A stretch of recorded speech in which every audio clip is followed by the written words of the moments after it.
enak ngomong ini.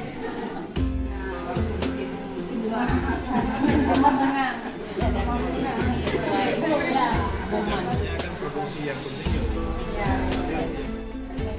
hidupin ya, hidupin ini sebentar. Ya.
Selama saya datang kemari, saya tidak pernah ada rasa bahwa saya tidak dipedulikan, saya tidak diacu, saya tidak segala macam Pak.